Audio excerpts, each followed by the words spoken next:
क्या था डिस्कशन हो चुका था।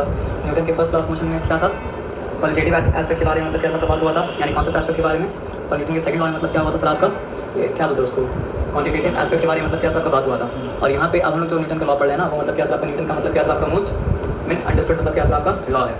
और आज मतलब बहुत सारा क्या करता है सर आपका इस लॉ को, मतलब अपना लाइफ में मतलब क्या करता है सर आपका इसका मिसअंडरस्टैंडिंग मतलब क्या कहते हैं इस्तेमाल करता है। ठीक है ना, जैसे मान लीजिए तो आपसे झगड़ा हुआ, कोई आया समझाने झगड़ा क्यों कर रहे हो, तो क्या बोलेगा कि ये रिएक्शन अगर इक्वल ऑपोजिट मतलब क्या आपका रिएक्शन, मुझसे झगड़ा करेगा तुमसे झगड़ा मतलब क्या करेंगे, है ना, आया बात समझ ना। तो ये न्यूटन का मतलब क्या आपका मोस्ट मतलब क्या आपका मिसअंडरस्टूड मतलब क्या आपका लॉ है। आइए यहाँ समझते हैं।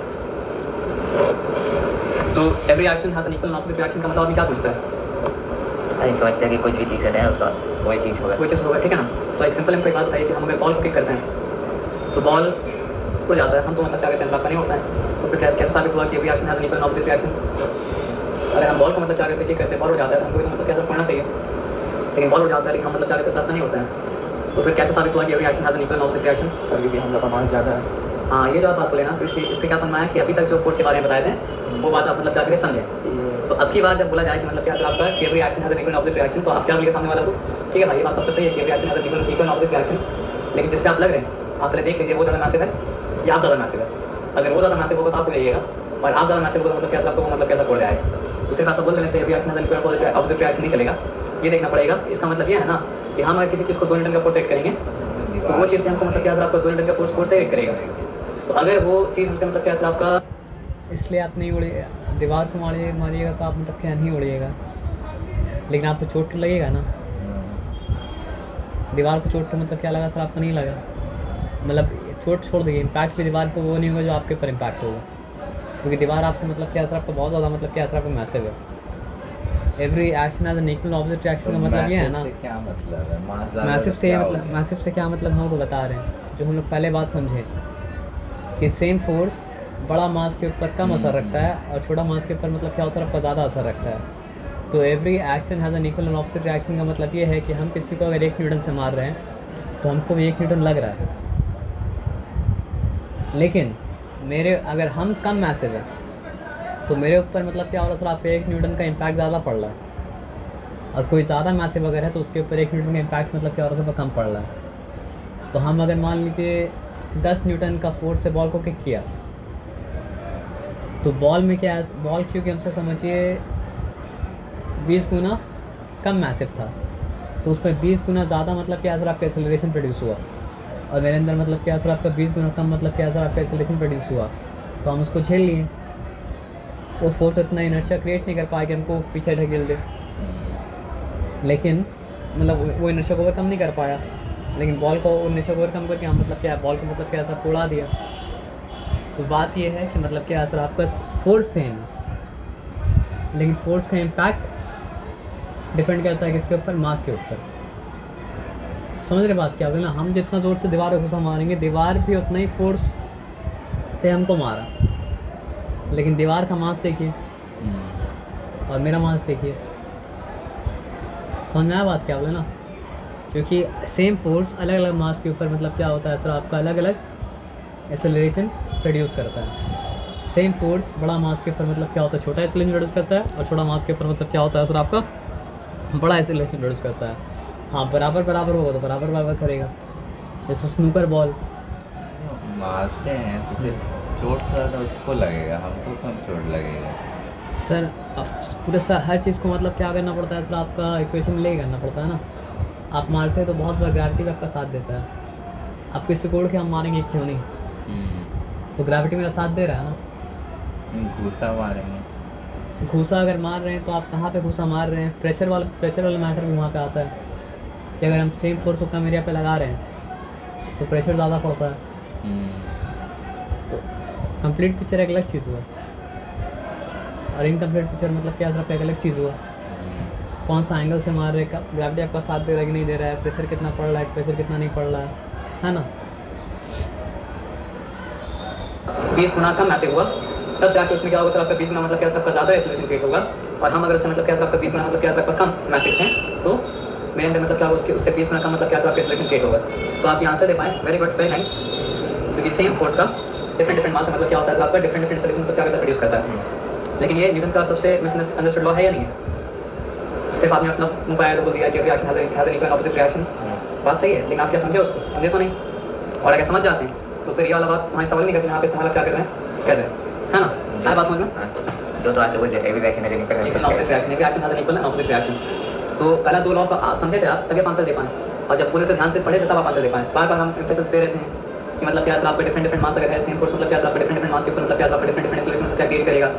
मतलब मान लीजिए एक फोर्स है जो अगर 1 किलोग्राम का मास में 2 मीटर पर सेकंड स्क्वायर का मतलब क्या आपका एक्सेलरेशन क्रिएट किया, तो वही सेम फोर्स मतलब क्या आपका 1 किलोग्राम के मास मतलब क्या आपका 1 मीटर पर सेकंड स्क्वायर का मतलब क्या आपका एक्सेलरेशन क्रिएट करेगा, क्योंकि इतना मास मतलब क्या आपका हाफ होगा, इसलिए एक्सेलरेशन प्रोड्यूस हुआ सेम फोर्स के ऊपर मतलब क्या होगा आपका हाफ होगा। तो फर्स्ट 2 लॉ जो समझेगा वही मतलब क्या आपका थर्ड लॉ का मतलब क्या समझ पाएगा, फर्स्ट लॉ जो नहीं समझेगा वो थर्ड लॉ का मतलब नहीं समझ पाएगा, बल्कि थर्ड लॉ मतलब क्या आपका मिसयूज करता रहेगा। आया बात समझ में?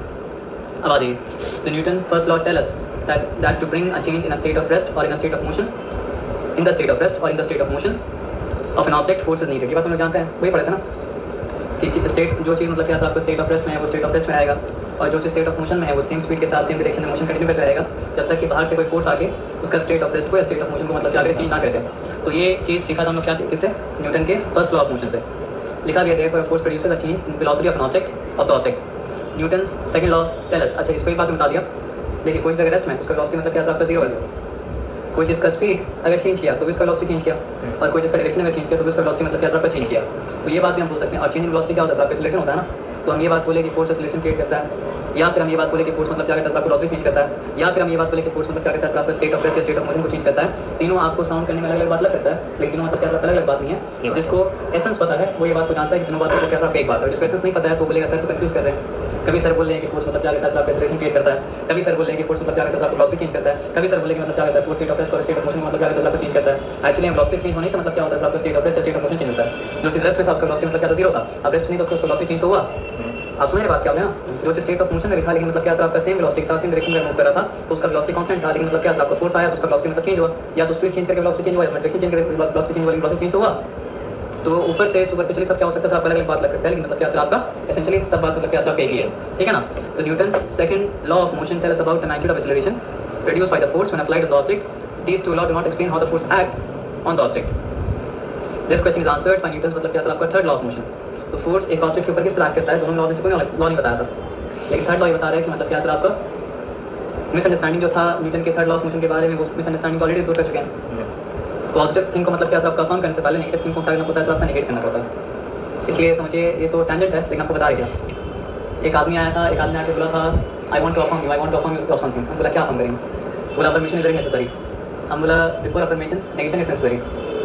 उसका दिमाग घूम गया, नहीं अफर्मेशन मतलब क्या होता है, कुछ उसको मानने में कहा जाता है मतलब क्या आपका अफर्मेशन, ठीक है ना।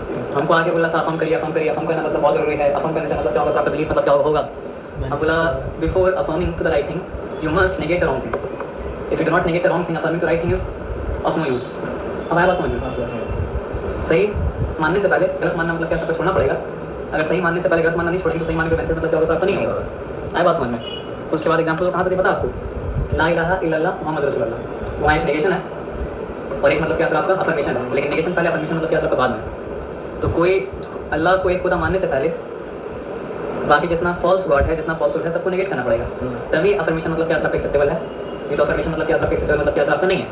ये न्यूटन का थर्ड लॉ रॉन्ग कॉन्सेप्ट आप दिमाग में रखेंगे और फिर राइट कॉन्सेप्ट पे अफर्म करेंगे तो मतलब नहीं बनता ना सर। पहले क्या करना पड़ेगा, रॉन्ग कॉन्सेप्ट को दिमाग से टेक आउट करके बाहर निकालना पड़ेगा, तब जाके आपका अफर्मेशन का मतलब क्या आपका सेंस बनेगा। तो वो ऐसा आदमी था जो मतलब क्या करना चाहता था, अपना रॉन्ग बिलीफ को छोड़ना भी नहीं चाहता था और ये भी दिखाना चाहता था कि I believe in the right thing. तो इसलिए हम उसको बोला कि before believing the right thing you have to negate the wrong thing और एल्स योर बिलीफ। ये समझिए every action is equal to opposite reaction ना, ये भी कोई उल्टा पुल्टा कोड करता मेरे सामने, इसलिए मेरा दिमाग खराब हो रहा है। देखा जाए तो मतलब क्या है, आप साइंस से भी मतलब कोई रॉन्ग मॉरल्स नहीं निकाल सकते अगर साइंस को आप मतलब क्या आप राइट समझें तो। और no belief is of no use. आई बस नहीं समझना, तो इसलिए पहले रॉन्ग कॉन्सेप्ट को नेगेट कीजिए फिर राइट कॉन्सेप्ट को मतलब क्या फॉर्म कीजिए। ये रिलेशन तो तैनिक था, फिर आ जाएगी। थर्ड लॉ क्या बता रहा है, the two laws do not explain how the force act on the object. Force किस तरह ऑब्जेक्ट के ऊपर एक्ट करता है ये बता रहा है, मतलब क्या आपका थर्ड लॉ। आदमी को समझ में आया नहीं समझ में आया, लेकिन मतलब ये लॉ सबको याद है वाला। To every action there is always an equal and opposite reaction, है ना। समझ में आया नहीं समझ में आया, लेकिन लॉ सबको याद है। To every action there is always an equal and opposite मतलब क्या आपका रिएक्शन, ठीक है। तो यहाँ पे आप क्या एग्जाम्पल के ध्यान से समझिए। Consider a book lying on table, तो आपके सामने बुक टेबल नहीं रखा हुआ, मेरा मोबाइल मतलब क्या टेबल पे रखा हुआ, समझिए मोबाइल टेबल में रखा हुआ है। तो आपको ये बात पता है कि फोर्स समझने वाला बात ये है कि सर कि बुक टेबल के ऊपर रखा हुआ है तो फोर्स ऑफ ग्रेविटी है, तो उसी को मतलब क्या करना काउंटर करने के लिए मतलब क्या सर आपका नॉर्मल फोर्स ऑफ रिएक्शन में मतलब क्या सर आपका है जो उसी से ऊपर डायरेक्शन में एकदम सीधा मतलब क्या सर आपका है टेबल। ये मोबाइल रखा हुआ ना यहाँ पे, तो इसको तो ग्रेविटी खींच रहा है तो मतलब 10 के अंदर चले आना चाहिए। लेकिन क्या हो रहा है सर आपका ये बेड क्या कर रहा है सर आपका फोर्स, बेड इसके एक कांस्टेंट एक उसी के बराबर फोर्स, एग्जैक्टली उसके बराबर फोर्स, एग्जैक्टली हाँ स्लाइड ना करे इसलिए मतलब क्या सर आपका यहाँ का रिएक्शन फोर्स, यहाँ का फ्रिक्शन फोर्स यहाँ का फ्रिक्शन को बैलेंस कर रहा है और यहाँ का फ्रिक्शन फोर्स यहाँ फ्रिक्शन फोर्स को बैलेंस कर रहा है। लेकिन धंसे ना उसके लिए मतलब क्या सर आपका एक फोर्स है जो नॉर्मल रिएक्शन फोर्स जो परपेंडिकुलरली मतलब क्या सर आपका ग्रेविटी का मतलब क्या सर उल्टा डायरेक्शन में मतलब क्या सर आपका है। तो अगर हम कुछ इसलिए मतलब क्या सर आपका Newton first law of motion में क्या है बोलना चाहिए अनबैलेंस फोर्स। जब तक फोर्स बैलेंस में आपस में तब तक भी मोशन मतलब क्या होगा स्टेट ऑफ मोशन मतलब क्या सर आपका चेंज नहीं होगा। जब फोर्स का बैलेंस मतलब क्या सर आपका हटेगा तब जाके मतलब क्या सर आपका स्टेट ऑफ रेस्ट या स्टेट ऑफ मोशन मतलब क्या सर आपका चेंज होगा। मतलब समझिए एटम की तरह केस है, एटम न्यूट्रल इसलिए है क्योंकि पॉजिटिव और नेगेटिव चार्ज बराबर है। पॉजिटिव चार्ज नहीं है ऐसा भी नहीं है, नेगेटिव चार्ज नहीं है ऐसा भी नहीं है, नेट चार्ज क्या सर आपका ज़ीरो है। तो यहाँ पे नेट फोर्स मतलब क्या सर आपका ज़ीरो है। नेट फोर्स होने के बावजूद तो मतलब क्या सर इक्विलिब्रियम में अब कोई और फोर्स आएगा जो इक्विलिब्रियम को मतलब क्या तोड़ेगा तब जाके मतलब क्या सर आपका क्या बोलते हैं उसको स्टेट ऑफ रेस्ट या फिर स्टेट ऑफ मोशन मतलब क्या होगा सर आपका चेंज होगा। तो यहाँ पे क्या बताया कि जितना फोर्स ग्रेविटी मतलब क्या हो रहा है सर आपका बेड के ऊपर लगा रहा है उतना ही फोर्स मतलब क्या हो रहा है सर आपका बेड ऑपोजिट डायरेक्शन में लगा रहा है। उसका नाम मतलब क्या सर आपको नॉर्मल रिएक्शन फोर्स, वो एग्जांपल दिया।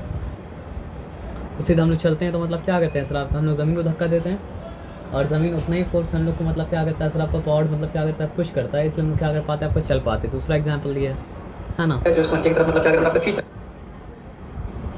आगे बढ़िए बस ये सब का एग्जाम्पल पढ़ लेना अच्छे से बस। मतलब क्या इसमें भी कोई मतलब numerical force of the same magnitude on our feet forward which make us to move forward। आया बात समझ में? सर जब हम लोग पहाड़ वगैरह चढ़ते हैं सर तो उसमें ये लो एप्लीकेबल है। पहाड़ में चढ़ते हैं उसमें भी मतलब ये वाला क्या आपका एप्लीकेबल है, लेकिन मतलब क्या होता है हॉरिजॉन्टल ज़मीन में ये काम आसानी के साथ होता है और मतलब समझिए इंक्लाइन ज़मीन अगर तो यहाँ थोड़ा सा मतलब क्या होता है मुश्किल होगा क्योंकि वहाँ समझ के बात क्या होगा ना आवाज़। In the above stated examples we observe that there are two objects and two forces। तो जो स्टार्ट करता है वो मतलब क्या होता है सर आपका एक्शन फोर्स होता है और जो मतलब क्या करता है सर आपका रिस्पॉन्ड करता है वो मतलब क्या होता है सर आपका रिएक्शन फोर्स होता है। तो एक्शन फोर्स यहाँ पे ग्रेविटी था, रिएक्शन फोर्स है तो नॉर्मल रिएक्शन फोर्स, उसका नाम ही नॉर्मल रिएक्शन फोर्स। एक्शन आएगा तो बी की तरफ से मतलब क्या सबका रिएक्शन आएगा और ए की तरफ से जितना मैग्नीट्यूड का मतलब क्या सबका एक्शन आएगा, बी की तरफ से मतलब क्या है ना सर आपको दो स्प्रिंग बैलेंस को ऐसे खींच के रखेंगे, मतलब एक को समझिए आप दीवार में हुक में टांग दीजिए और एक को खींचिए तो आप देखेंगे यहाँ जितना न्यूटन दिखाएगा वहाँ भी मतलब क्या सर उतना न्यूटन मतलब क्या सर आपका दिखाएगा, क्या सर आपको उतना ही मैग्नीट्यूड का मतलब क्या सबका रिएक्शन आएगा। तो in an interaction of two bodies. अच्छा तो जितना हम खींचेंगे वो भी उतना ही खींचेगा, उतना ही खींचेगा। इसलिए क्या बोला कि 1 किलोग्राम ये हाँ या किलोग्राम फोर्स में भी दिखाता है उसको। 1 किलोग्राम फोर्स होता है वो मतलब क्या होता है सर आपका 9.8 न्यूटन के बराबर होता है। जब किलोग्राम फोर्स में तो आप न्यूटन में आराम से कन्वर्ट क्या कर सकते हैं है ना। हाँ ये अलग बात है कि उतना खिंचाव से आपको कुछ ना हो और उतना खिंचाव से मतलब क्या टूट जाए फट जाए तो वो that is a different thing, लेकिन खींचेगा वो भी उतना ही। फोर्स एक्सर्ट करता है उसका नाम लेते हैं मतलब क्या 1 किलोग्राम फोर्स। हाँ ये बात है कि जानना पड़ेगा कि फिर न्यूटन में कितना होगा। न्यूटन में कितना होगा सर आपका फोर्स इक्वल्स टू मतलब क्या होता है सर आपका मास इनटू एक्सेलरेशन। तो फिर क्या करना पड़ेगा हमको 1 लिखना पड़ेगा फिर इनटू करना पड़ेगा मतलब क्या सर आपका 9.88। तो क्या सुनना अच्छा 1 किलोग्राम फोर्स है वो 9.8 न्यूटन के बराबर है। जब तक अर्थ में रहेंगे तब तक ये इक्वेशन काम करेगा।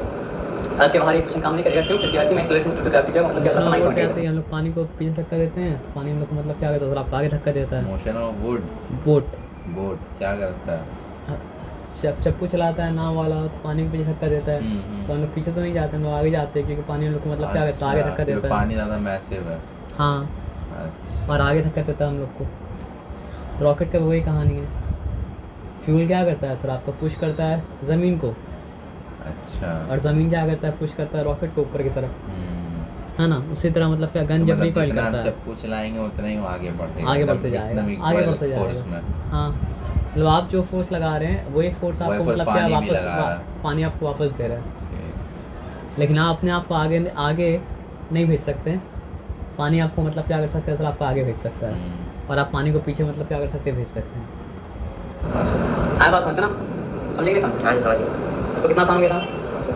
मतलब कोई किसी भी चीज़ का हम जानते हैं, अच्छा इसका मास 60 किलोग्राम है, अच्छा तो इसका न्यूटन कितना होगा? एक काम किया 16 to 9 करके किया, न्यूटन मतलब कैसे आपका आ गया? बुलेट अच्छा का इसका मास रिकॉइलिंग है, वो है, वो सब है। हैं बुलेट का रिकॉइलिंग ठीक कैसे है। फेंक धरती पे चलेगा? गोली चलाने के बाद वो पीछे का झटका महसूस करता है ना। हाँ हाँ है ना? तो हमारा बड़ा अंडरस्टैंडिंग थी होता ना, तो हम लोग का चलने के वैसे धरती पे चले आता, है ना सर?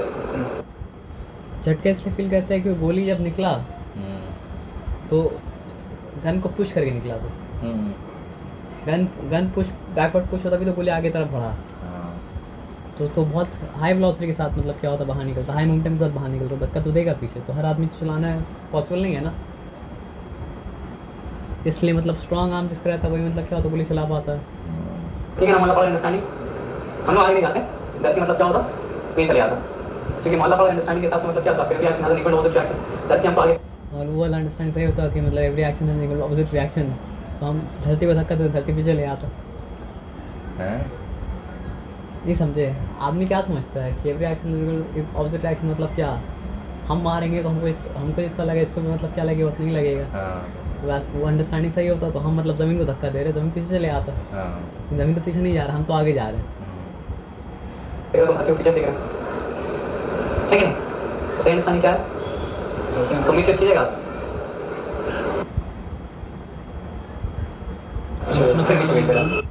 है ना? वर्ल्ड ज़्यादा मैसिव है इसीलिए हम ही आगे बढ़ जा रहे हैं। हाँ। उसका कुछ Many people don't stop. When a man fires a bullet from a gun, उसका हो गया, जब साइंस से प्रूव हो गया बात कौन, वो छोड़ दिया। अब साइंस छोड़ देंगे, हरकत नहीं छोड़ेंगे, जस्टिफिकेशन का बोला, जस्टिफिकेशन जस्टिफिकेशन पे बेस होना चाहिए ना, तो साइंस से रॉन्ग प्रूव हो गया तो हरकत नहीं छोड़ेंगे, साइंस छोड़ देंगे, है ना? ये नहीं कि साइंस के हिसाब से हरकत भी सुधार लें। ये हो गया आपका खत्म कहानी। ये सब एग्जांपल्स है बस। एग्जाम्पल है बस।